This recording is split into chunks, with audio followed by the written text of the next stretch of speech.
Each dribble, each pass, each play is more than a game. It's a lesson of patience, perseverance, and the joy of the effort. Singhania Educational Institute, cultivating knowledge, your premier destination for CBSE excellence in the region. Naimisharanya में जिस राज राजेश्वरी मंदिर के प्राण प्रतिष्ठा समारोह कार्यक्रम में मुख्यमंत्री योगी आदित्यनाथ का आगमन हुआ, मध्य प्रदेश के विधानसभा अध्यक्ष डॉक्टर नरेंद्र तोमर आए, तमाम साधु संत आए। आज उस मंदिर के बारे में जानने का प्रयास करेंगे और आपको अंदर लेकर चलेंगे, क्योंकि नैमिषारण्य के अध्याय में एक और विशाल मंदिर जुड़ चुका है। उसकी महत्ता को बताने का प्रयास करेंगे। हमारे साथ नैमिषारण्य के मशहूर कथा व्यास शैलेंद्र शास्त्री जी हैं। आपका स्वागत है सर। सभी दर्शकों को पहले तो मैं सादर नमस्कार करता हूं और बहुत बहुत आशीर्वाद करता हूं। आप सब इस समय इस आई इंडिया न्यूज़ चैनल के माध्यम से नैमिषारण्य की पवित्र वसुधा पर निर्माण हो रहे स्कंद आश्रम में जितना कुछ अभी तक निर्माण हो चुका है उसका दर्शन कर पाएंगे। और उसके बारे में सबसे पहले आप हमारे पीछे देख पा रहे होंगे, ये मंदिर का मुख्य द्वार है। भाई साहब, ये सनातन धर्म का बड़ा ही प्राचीन दिव्य परंपरागत मुख्य द्वार को गोपुरम कहा जाता है। बिल्कुल, हम चलते चलते भी जाते हैं। चलिए आइए ले चलते हैं और दिखाते हैं। आप क्या बता रहे थे? ये गोपुरम द्वार है। ये गोपुरम है और इस गोपुरम में इस चित्त शक्ति द्वार को आप देख पा रहे हैं।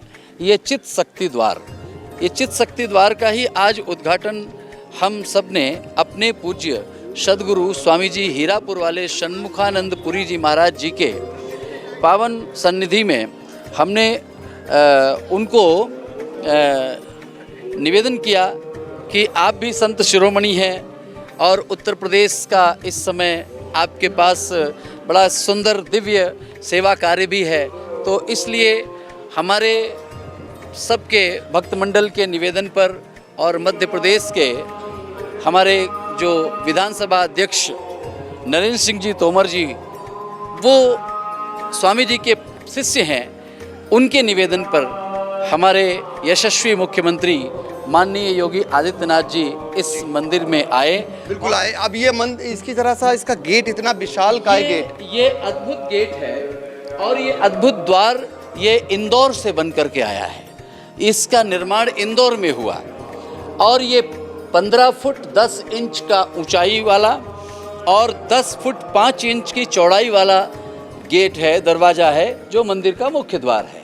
और इसकी जो पद्धति है वो पद्धति दक्षिण भारतीय शैली की पद्धति है और वो दक्षिण भारतीय शैली से ही इसका निर्माण किया गया है। और इसका निर्माण भी ये एक भाई साहब संयोग है कि इसका निर्माणकर्ता भी इंदौर से इस मौके पर हमारे बीच आए हैं।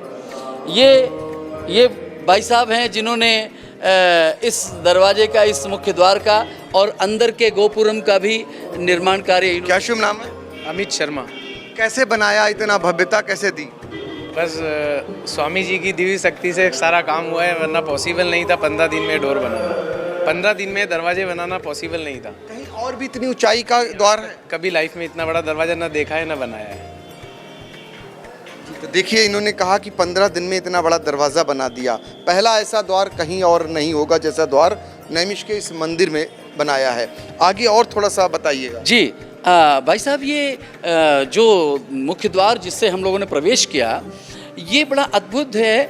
और आपने अभी सुना कि हमारे पूज्य गुरुदेव भगवान ने जब माननीय योगी आदित्यनाथ जी मंच पर थे तो उन्होंने कहा कि इससे बड़ा भी एक गोपुरम बनना है। और मैं तो उसी समय आशावादी जीवन जीने वाला व्यक्ति हूँ, इसलिए मुझे आशा हो गई कि जब इससे बड़ा और बड़ा गोपुरम बनेगा तो उसमें भी इससे भी बड़ा और दरवाज़ा लगाना रहेगा। तो ऐसा अद्भुत दिव्य, ये अगर जानना चाहेंगे, जब मंदिर के गेट में घुसते हैं तो लेफ्ट हैंड पर ये मनोहारी जो नज़र आ रहा है, ये क्या है? भाई साहब, ये बाराही माता का मंदिर है। बाराही माता शास्त्र विधान में पृथ्वी के नीचे निवास करती हैं, इसलिए जो ये आप देख पा रहे हैं, आइए आपको दिखाते हैं, क्योंकि ये सब चीज़ें दर्शकों को जानी चाहिए, जिससे कि वो दर्शक जो आई इंडिया के माध्यम से आज इस घर बैठे पवित्र आश्रम का दर्शन कर रहे हैं, वो इस बात को, इस रहस्य को समझें। भाई साहब, ये बाराही माता के दर्शन का रास्ता है। इसके अंदर भी एक विग्रह विराजमान है, माता बाराही देवी। माता बाराही देवी इसके अंदर विराजमान है और वो पृथ्वी के नीचे निवास करती हैं और उनका ये मंदिर पृथ्वी के नीचे ही परंपरागत माता जी जो पृथ्वी के नीचे निवास करती हैं, इनके बारे में क्या मान्यता है? देखिए, भगवान जिस समय भगवान ने इस पृथ्वी की खोज किया था, जो एक दैत्य था उसने पृथ्वी की चोरी कर ली थी, तो उस समय भगवान वाराह बन कर के पृथ्वी को लेने गए थे। भगवान वाराह ने इस पृथ्वी की खोज किया और क्योंकि शक्ति के बिना परमात्मा अधूरे हैं, इसलिए शिव शक्ति दोनों ने मिलकर संसार की रक्षा की है। तो भगवान स्वयं बाराह जी और साथ में बाराही माता, इसलिए बाराही माता ने निवेदन किया ठाकुर जी से कि प्रभु, आप तो जगत में विचरण करोगे, भक्तों का कल्याण करोगे, इधर उधर कभी भी भक्तों के साथ घूमोगे, क्योंकि गीता में भी आपने कहा है मत भक्ता यत्र गायन्ति तत्र तिष्ठामि नारद। इसलिए मैं तो पृथ्वी के नीचे रह कर के इस पृथ्वी को हमेशा के हमेशा लिए, अब मैं इसको हमेशा धारण करे बैठी रहूंगी, जिससे किसी प्रकार का पृथ्वी मंडल पर विप्लव न होने पाए। इसलिए माता बाराही नीचे विराजमान है। क्या बात है! माता बाराह की महिमा आज वाकई में अद्भुत है और उस महिमा को जानकर निश्चित तौर पर जो श्रद्धालु हैं वो नैमिषारण्य अब ज़रूर आएंगे। और नैमिषारण्य अगर आते हैं तो इस मंदिर में, राज राजेश्वरी मंदिर में वो आए बिना नहीं रह सकते। एक एक यहाँ की चीज़ को हम आज आपको बता रहे हैं, चूँकि बहुत ही जानकार से आपको रूबरू करा रहे हैं, इसलिए चूँकि लोग जानना चाह रहे थे आखिर वो कौन सा मंदिर है जहाँ पर बड़ी बड़ी हस्तियाँ आई हैं और फिर से एक बार नैमिष में अलग तरीके के मंदिर का निर्माण हो रहा है। जी, अब अंदर प्रवेश कर रहे हैं। सभी दर्शकों को मैं बताना चाहूँगा कि ये माता राज राजेश्वरी त्रिपुर सुंदरी भगवती जगदम्बा का देवालय है। माँ अपने समस्त शक्ति के साथ इस मंदिर में विराजमान है। दिनांक 22 तारीख को ये प्रतिष्ठा का कार्यक्रम संपन्न हो जाएगा। हमारे मध्य में वासुदेवानंद सरस्वती जी महाराज जो शंकराचार्य महोदय श्री हैं, वो आ रहे हैं। और आप देखें, ये बड़ा सुंदर भव्य श्रीयंत्र, इस पूरे नैमिषारण्य में ऐसा अद्भुत श्रीयंत्र आपको देखने को नहीं मिलेगा। और ऐसा दिव्य ये श्रीयंत्र जिसके दर्शन मात्र से, श्री का अर्थ होता है लक्ष्मी और श्री यंत्रम अर्थात लक्ष्मी जहाँ पर मूल रूप से विराजमान है। भाई साहब, किसी भी प्रकार का जीवन में आपत्ति विपत्ति का समय हो, यदि वो व्यक्ति श्री यंत्रम का दर्शन करता है तो उसके जीवन में आर्थिक संपन्नता, जीवन का सौंदर्य और उसके जीवन का माधुर्य श्री यंत्र के दर्शन मात्र से प्राप्त कर लेता है। वो श्रीयंत्रम है। श्रीयंत्रम के पीछे आप दर्शन करेंगे, माँ बैठी हैं हमारी राज राजेश्वरी त्रिपुर सुंदरी भगवती, और एक तरफ लक्ष्मी जी चंवर कर रही हैं, एक तरफ सरस्वती जी लक्ष्मी सरस्वती चंवर डुला रही हैं। ऐसी माता। 8 सिद्धियों के बारे में तो आप और हम सभी लोग सुनते आए हैं। अष्ट सिद्धि नौ निधि के दाता, असबर दीन जानकी माता। परंतु वो 8 सिद्धियों जिनके बारे में सभी लोग जानते हैं वो बात अलग है। परंतु भैया, ये हमारी माता राज राजेश्वरी जगत की 10 सिद्धियां देने का सामर्थ्य रखती हैं, इसलिए इनका नाम राज राजेश्वरी है। अब यहाँ के अगर दर्शन की बात करें तो ये कपाट कब तक खुले रहेंगे, कब से आम लोगों के लिए दर्शन हो सकेंगे? नैमिषारण्य में आए हुए जितने भी देश विदेश के श्रद्धालु आएंगे वो इस दर्शन को प्राप्त कर सकेंगे। ये मंदिर का जो समय है, प्रातः जो भोग आरती के बाद दर्शनों की परंपरा प्रारंभ होगी, वो सुबह 7 बजे से प्रारंभ हो जाएगी और मध्याह्न अवकाश के बाद में पुनश्च 3 बजे 3:30 बजे फिर से मंदिर के दर्शनों की परंपरा शुरू होकर के सायंकालीन आरती तक ये मंदिर के दर्शन होते रहेंगे। ये माना जाए कि ऋषि मुनियों की तपोभूमि है, ललिता देवी का मंदिर पहले से विराजमान था, चक्रतीर्थ पहले से है, हनुमानगढ़ी पहले से है, काली माता का मंदिर पहले से है। ऐसे में ये मंदिर एक अलग तरीके की अनुभूति कराएगा, एक अलग तरीके के लोगों के लिए एक द्वार खुल गया है। मैं आपके चैनल के माध्यम से भाई साहब सभी पूरे विश्व को ये निवेदन करना चाहता हूँ, बताना चाहता हूँ कि पुराणों का जो सत्य प्रकट होता है वो ये कहता है, प्रयागे ललिता देवी नैमिषे लिंग धारणी। नैमिषारण्य में माँ भवानी जगदम्बा लिंग धारणी के रूप में हैं और उनका विधिवत कोई मंदिर अब तक नैमिषारण्य में नहीं था। लेकिन हमारे पूज्य गुरुदेव भगवान स्वामी जी हीरापुर वाले स्वामी जी के अथक प्रयास से और गुरु परिवार के दिव्य सहयोग से और माता रानी की दया से, कृपा से अब माता लिंग धारणी का भी बहुत सुंदर मंदिर नैमिषारण्य में प्रतिष्ठापित हुआ है। और अभी आपको हम 2 मिनट वहाँ भी ले चलेंगे जिसमें माता लिंग धारणी के प्रत्यक्ष रूप का भाव भी प्रकट किया गया है, उनकी भी स्थापना की गई है। तो हम आप वहाँ चल रहे हैं जहाँ माता लिंग धारणी का दर्शन हम आपको कराते हैं। आपके माध्यम से संपूर्ण देश दुनिया को ये दर्शन मिलेगा और इसमें हमें भी खुशी हो रही है कि आपके माध्यम से पूरा विश्व इस बात को जानेगा, समझेगा।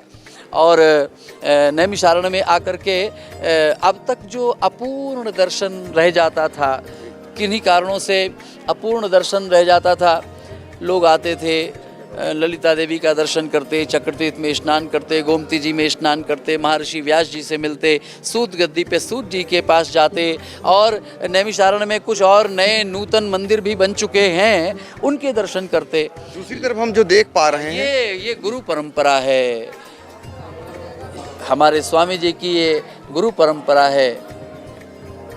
गुरुदेव, परम गुरु, परमेष्टि गुरु, ये 3 परंपराओं का दर्शन हो रहा है भाई साहब। मध्य में जिनको आप देख रहे हैं वो त्रिची स्वामी हमारे गुरुदेव के गुरुदेव हैं, पूज्यपाद स्वामी जी महाराज जी के गुरुदेव हैं और ऊपर परमेष्टि गुरु हैं और सामने इनके गुरुदेव हैं। तो इस प्रकार की ये परंपरा बताई गई है।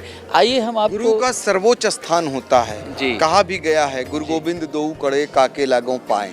इस मंदिर में आने के बाद फिर एक बार साक्षात ये बात आ रही सामने कि आप देख सकते हैं, आपने बताया कि किस तरीके से गुरु को इन्होंने विराजमान किया है और उन्होंने गुरु के गुरु और गुरु के गुरु को, देखिए जिस प्रकार हम और आप सामान्य व्यक्ति अपने परिवार की परंपरा को नहीं भूलते, क्यों भूलना भी नहीं चाहिए। जो व्यक्ति परिवार की परंपरा भूल गया, मैं तो ऐसा मानता हूँ भाई साहब वो जीते जी मर गया।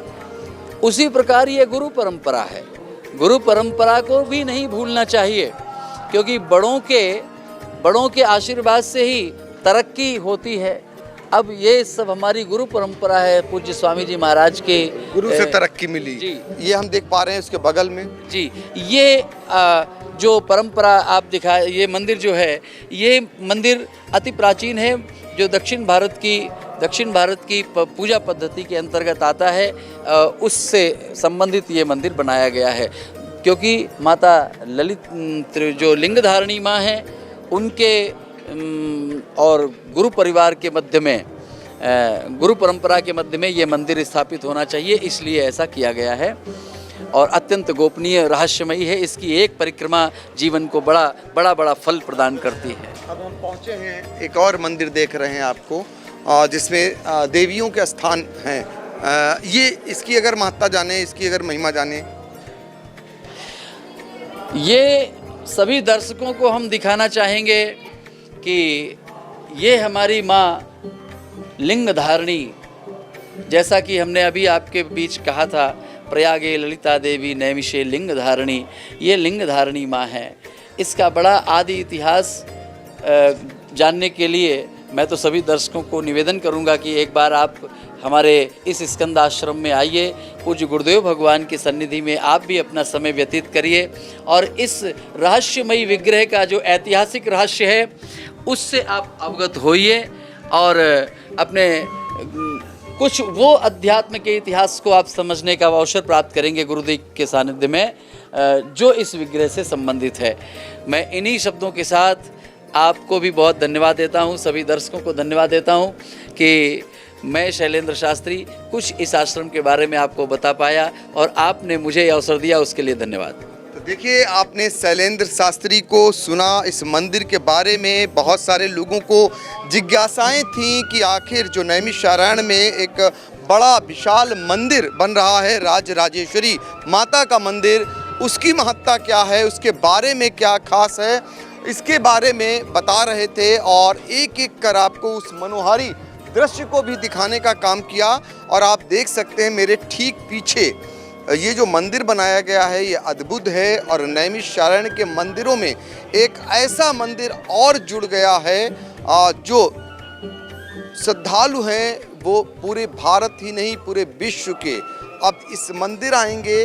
और जो एक कमी थी जगदम्बा की, उसका भी अब यहाँ पर उनकी भी मूर्ति स्थापित हो चुकी है, जिसका मुख्यमंत्री योगी आदित्यनाथ ने भी आज दर्शन किया है और प्राण प्रतिष्ठा होने वाली है। और इसके बाद निश्चित तौर पर जो श्रद्धालु हैं उनके लिए ये मंदिर खुल जाएगा, जिससे वो दर्शन कर लाभ प्राप्त कर सकते हैं। सीतापुर से आई इंडिया के लिए कैमरामैन सिद्धांत पांडे और सहयोगी निशांत गुप्ता और सुनीत पांडे के साथ डॉक्टर पंकज सिंह गौर।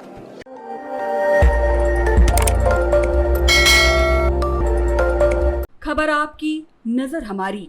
देखते रहिए आई इंडिया।